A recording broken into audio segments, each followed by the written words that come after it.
Hello students, আমি সুমন ভৌমিক চলে এসেছি তোমাদের জন্য নতুন একটা ভিডিও নিয়ে। আজকের ভিডিও আমরা first semester Bardhaman university English মেজরের একটা কবিতা পড়বো। এই যে কবিতাটা পড়বো ইংলিশ মেজরে, তোমরা ভালো করে বুঝে রাখো। তোমাদের যারা 3 ইয়ার্স ডিগ্রি কোর্স বা 4 ইয়ার অনার্স কোর্স সবার জন্য একই সিলেবাস, ফলে সবারই আছে। আর অন্যান্য ইউনিভার্সিটিতে তো হোপফুলি এই কবিতাটা তোমরা পেয়ে যাবে। কবিতাটা হচ্ছে শি ওয়াকস ইন বিউটি। এটা একটা লিরিক্যাল পোয়েম। এটা লর্ড বায়রনের লেখা। বায়রন হচ্ছেন রোম্যান্টিক যুগের একজন প্রখ্যাত কবি, ইংরেজি সাহিত্যের বা ব্রিটিশ লিটারেচারের। তো কবিতাটা তোমার 1814 সালে লেখা হয়েছিল এবং বায়রনের অন্যতম শ্রেষ্ঠ কাজ হিসেবে ধরা হয়। তো কবিতাটার একটা ব্যাকগ্রাউন্ড আছে। 11ই জুন 1814 সালে কবিতাটা লেখা হয়েছিল। একটা পার্টিতে লন্ডনে গেছিলেন, লন্ডনে একটা পার্টি হচ্ছিল, লর্ড বায়রন গেছিলেন। সেখানে তার কাজিন ব্রাদার, নাম হচ্ছে Robert Wilmot, sir Robert Wilmot, cousin brother এবং কাজিন ব্রাদারের বউ এসেছিল। কাজিন ব্রাদারের যে বউ বা ভাতৃবধূ তার নাম হচ্ছে মিসেস অ্যানি বেট্রিক্স উইলমট। তো অ্যানি বেট্রিক্স উইলমটকে দেখে বা ভাতৃবধূকে দেখে যা হয়, তিনি খুবই ভালো লেগে গেল। তার রূপ সৌন্দর্য, এক কথা তার প্রেমে পড়ে গেলেন প্রথম দর্শনেই। লাভ অ্যাট ফার্স্ট সাইট বলা হয়। এবার মোরালি অবশ্যই উচিত না ভাইয়ের বউ, যাই হোক, কিন্তু কবি মন, যাই হোক, কিছু একটা হয়েছিল। তিনি পরের দিন সারা রাত এইসব চিন্তা করে বাড়ি ফিরে সকালবেলা উঠেই কবিতাটা লিখেছিলেন, শি ওয়াকস ইন বিউটি। তো শি মানে এখানে বোঝাচ্ছে অ্যানি বেট্রিক্স উইলমটের বিউটির কথা বলা হচ্ছে, তার ভাতৃবধূর, কাজিন ব্রাদারের যে বউ, তার কথা বলা হচ্ছে। মেনলি যদি কবিতাটাকে ফলো করি, 3খানা স্ট্যান্জায় কবিতাটা বিভক্ত।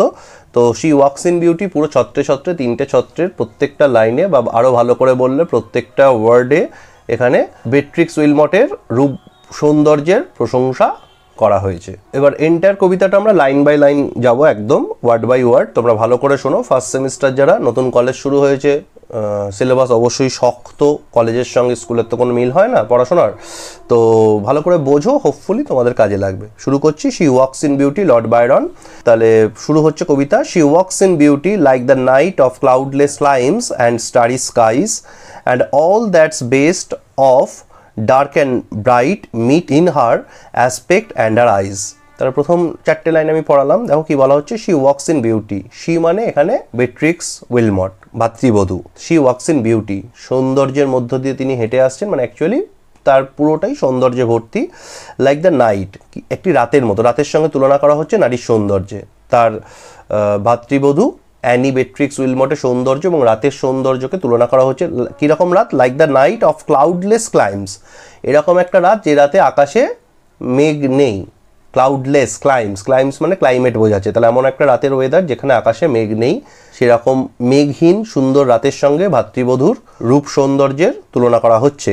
অ্যান্ড স্টারি স্কাইজ, এবং এমন একটা রাত যে রাতে আকাশে মেঘ নেই এবং আকাশ তারায় পরিপূর্ণ, পুরো আকাশটা তারায় ভর্তি, সেরকম একটা রাতের কথা বলা হচ্ছে। তারাময় একটা রাত সঙ্গে মেঘহীন উজ্জ্বল আকাশ, সেরকম একটা ঝকঝকে তারাময় রাতের সঙ্গে অ্যানি বেট্রিক্স উইলমটের রূপ সৌন্দর্যের তুলনা টানা হয়েছে। And all that is best of dark and bright meet in her aspect and her eyes. And all that is best, এবং সবচেয়ে সুন্দর যা কিছু, ডার্ক অ্যান্ড ব্রাইট, আলো আঁধারির মধ্যে যে সুন্দর ব্যাপারটা আছে, মানে একটা মায়াবী। তবে দিনের আলো সেই ব্যাপারটা থাকে না। দিনের আলো প্রচুর থাকে, ঝকঝকে একটা ব্যাপার থাকে, খুব সত্যি কথা। কিন্তু মায়াবী আলো আঁধারি যে ব্যাপারটা, একটা যে রহস্যময়তা, একটা মিস্টিক বিউটি, সেটা আলো আঁধারিতেই থাকে, রাতের বেলা থাকে। ওই জন্য নর্মালি দেখবে পার্টি, পিকনিক, বিয়েবাড়ি, ফাংশন, এগুলো রাতের বেলা হয়। কারণ সেখানে পোশাক আশাক বলো, লাইটিং বলো, রং বলো, একটা সেই রঙের খেলা বলো, সবটাই রাতে অনেক বেশি ফুটে ওঠে রাদার দেন দিনের বেলা। ওই জন্য দেখবে আমরা ঠাকুর দেখতে যাই, যে কোনো যেখানে লাইটিংয়ের কাজ, চন্দননগরের জগদ্ধাত্রী পুজো বা কলকাতার দুর্গা পুজো, আমরা কিন্তু সন্ধেবেলাটাকে, মানে সূর্যাস্তের পরের সময়টাকে প্রেফার করি লাইটিংটা দেখার জন্য। দিনের বেলা লাইটিংটা বোঝা যায় না। তো এখানে হচ্ছে লাইটিংয়ের মতো আলো আধারির যে খেলাটা, সেটা বলা হচ্ছে all that is best of dark and bright, যা কিছু আলো আধারির, যা কিছু সৌন্দর্য, meet in her aspect and her eyes. Aspect মানে এখানে পার্সোনাটা বোঝাচ্ছে, তার পুরো পার্সোনাতে এবং তার চোখে যেন ওই আলো আধারিটা খেলছে, এবং একটা অদ্ভুত সৌন্দর্য, অদ্ভুত একটা সৌন্দর্যের মায়াবী বাতাবরণ তৈরি করছে। নেক্সট 2 লাইনে বলা হচ্ছে, thus mellowed to that tender light which heaven to gaudy day denies. Thus mellowed, mellowed মানে মৃদুকরণ টাইপের বোঝায়। Thus mellowed to that tender light, সেই আলো আধারিটা যেন এই নরম লাইটে মিশে গেছে। তার চোখের যে আলো, সেটা যেন এই পার্টির যে আলো আধারি, সেখানে যেন একটা সুন্দর লাইটের খেলা তৈরি হয়েছে।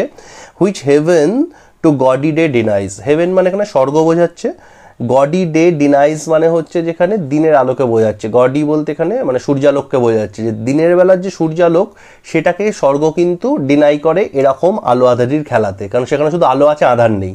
ফলে এই যে আলো আঁধারির যে মিস্টিক বিউটি, এটাকে হেভেন ডিনাই করে দিনের বেলাকে। দিনের বেলাকে প্রচুর আলো দেওয়ার ক্ষমতা হেভেন দিয়েছে সূর্যকে, কিন্তু এই মায়াবী বাতাবরণ তৈরি করার ক্ষমতাটা দেয়নি। সেখানে অল লাইট, পুরোটাই আলো।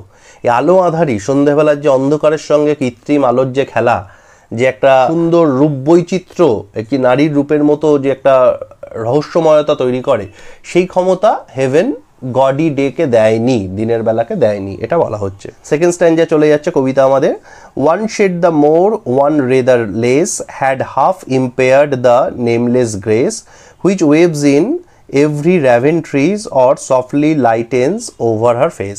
ওয়ান শেড দ্য মোর, যদি এক শেড আলো বেশি হতো, ওয়ান রে দ্য লেস, এক শেড আলো কম হতো, মানে একটু কম বেশি যদি হয়ে যেত আলোর, একটু বেশি বা একটু কম যদি হতো, had half impaired the nameless grace, impair মানে নষ্ট করা, তাহলে অর্ধেক এই রূপটা যেন, এই গ্রেস মানে সৌন্দর্য, বিউটি, তাহলে এই গ্রেস বা বিউটি বা সৌন্দর্যটা বা রূপটা অর্ধেক নষ্ট হয়ে যেত। মানে একদম পারফেক্ট ম্যাচ আছে আলো আঁধারির এখানে, তার সৌন্দর্যের সঙ্গে যে আলো আঁধারির খেলাটা বাইরের পার্টিতে চলছে, রাতের মানে আলোর সঙ্গে আধারের যে খেলা চলছে, মিশেল তার সৌন্দর্য, তার সাজের সঙ্গে তার বিউটি বলতে এখানে যে অ্যানি বেট্রিক্স উইলমটের বিউটির সঙ্গে যে রূপের খেলাটা চলছে আলো আঁধারির, এক শেড বেশি আলো বা এক শেড কম আলো হলে, বা তার সাজ যদি এক শেড মেকআপ বেশি বা এক শেড মেকআপ কম হতো, তাহলে অর্ধেক নষ্ট হয়ে যেত। একদম পারফেক্ট মিক্স আপ হয়েছে, ম্যাচিং হয়েছে। Which waves in every raven tress or softly lightens over her face, তাহলে which waves in every raven tress, তো র্যাভেন ট্রিজ বলতে একটা পাখির ইমেজারি ব্যবহার করা হচ্ছে গাছের উপর, ঠিক যেরকম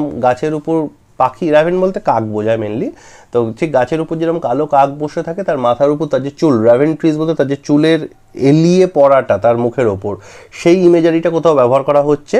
যে হুইচ ওয়েভস, ঢেউয়ের সঙ্গে তুলনা করা হচ্ছে, ঢেউয়ের মতো চুল তার মুখে এসে পড়েছে, or softly lightens over her face, তার মুখের উপর হালকা করে তার কালো চুল গাছের ডালের মধ্যে থেকে যেরকম পাখি বসে থাকে সেরকম একটা চুলের হেয়ার স্টাইল এখানে বোঝাচ্ছে, তার মুখে এসে পড়ছে, এবং সেটাকে একটা অদ্ভুত রকমের প্রাকৃতিক সৌন্দর্যের সঙ্গে, গাছের ইমেজারির সঙ্গে তার রূপের ইমেজারির একটা তুলনা করা হচ্ছে এখানে।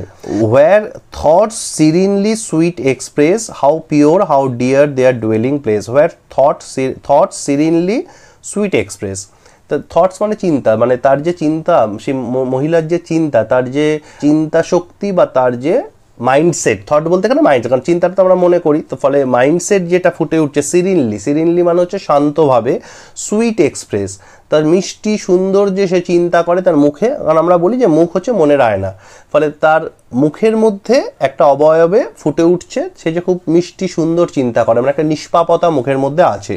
How pure how dear their dwelling place, এবং বোঝা যাচ্ছে চিন্তা থাকে কোথায়, মনে, তাহলে তার মনটা কত পিওর, পবিত্র, তার যে ডুয়েলিং প্লেস মানে বাসস্থান, তাহলে তার চিন্তার বা মাইন্ডসেটের যে বাসস্থান, তা মাইন্ডসেটের বাসস্থান মাইন্ড, হিউম্যান মাইন্ড, তাহলে সেই মনটা হচ্ছে কত পিওর, কত হাউ ডিয়ার, কত সুন্দর তার মনটা, তার মুখটা দেখেই বোঝা যাচ্ছে মনটা খুব ভালো, কারণ মুখের মধ্যে একটা নিষ্পাপ প্রতিচ্ছবি ফুটে উঠছে তার মনে, তাহলে মনটা খুব পিওর, বিশুদ্ধ, খাঁটি, বোঝা যাচ্ছে। লাস্ট স্ট্যান্ডায় চলে এসেছি আমরা। And on that cheek and over that brow, so soft so calm yet eloquent, the smiles that win the tints that glow, but tell of days in goodness spent, বলছে and on that cheek, cheek মানে গাল, on that চিক, এবং তার গালে ফুটে উঠছে, and over that bro, bro মানে eyebrow, ভুরু, তাহলে তার গালে আর ভুরুর উপর ফুটে উঠছে, কি ফুটে উঠছে, সো সফট একটা কোমল নরম, সো কাম একটা শীতল, ইয়েট এলোকুয়েন্ট, এবং এলোকুয়েন্ট মানে বাগ্মী, টকেটিভ, মানে কোমল শীতল আবার একই সঙ্গে শান্ত,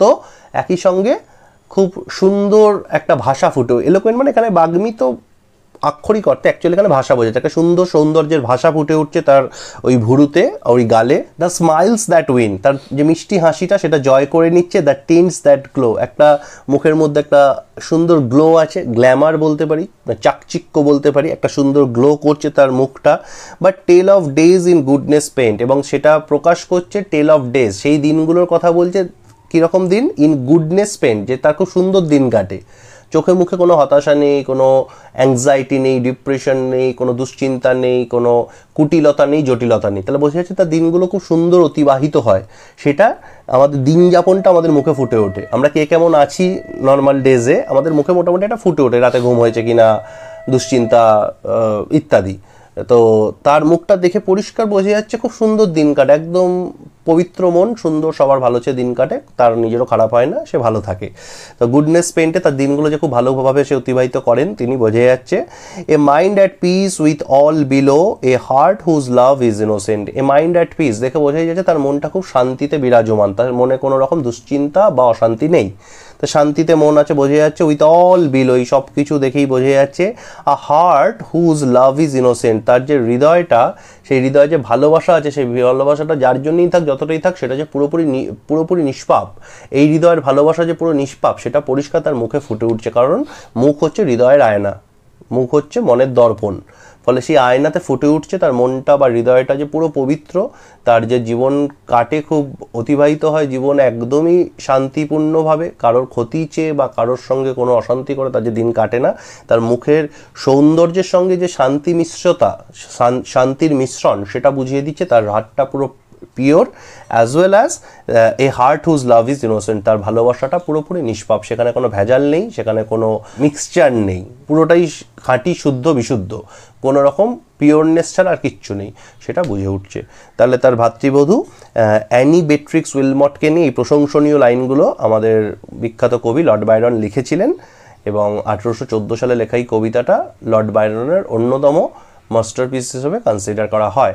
তো এই হচ্ছে কবিতাটা। ফার্স্ট সেমিস্টার যারা মেজর ইংলিশ পড়ছো, সেটা ডিগ্রি কোর্স বা 3 ইয়ার্স বা 4 ইয়ার্স অনার্স হোক, সবার জন্য কিন্তু এই কবিতাটা ভীষণভাবে কাজে লাগবে। অসাধারণ একটি কবিতা, রোম্যান্টিক কবিতা, একজন নারীর রূপ বৈচিত্র্য খুব কম কবি এত কম কথাতে এত সুন্দর করে নেচার ইমেজারির সঙ্গে মিলিয়ে আলো আধারির ইমেজারির সঙ্গে মিলিয়ে ব্যক্ত করতে পেরেছেন, এবং এই কবিতাটা একটি চিরস্মরণীয় কবিতা হিসেবে রয়ে গেছে লর্ড বায়রনের। তো হোপফুলি তোমাদের কাজে লেগেছে। তোমরা যদি সাবস্ক্রাইব না করে থাকো চ্যানেলটা, আমাদের চ্যানেল করে রেখো, কারণ আগামী দিনে এরকম কবিতা, এরকম তোমাদের যে লিটারারি পিস আরও আসতে চলেছে, ফলে তোমরা যদি ফলো করো কাজে দেবে, তোমাদেরই কাজে দেবে। আর যদি ভিডিওটা ভালো লাগে অবশ্যই একটা লাইক করে দিও, কারণ কাজে লাগবে মনে করলে শেয়ার করে দিতে পারো ফার্স্ট সেমিস্টারে, বা কারো সিলেবাসে আছে বা কবিতা ভালোবাসে এরকম কাউকে। ভালো থেকো সবাই, পরের ভিডিওতে খুব তাড়াতাড়ি দেখা হচ্ছে। Thank you.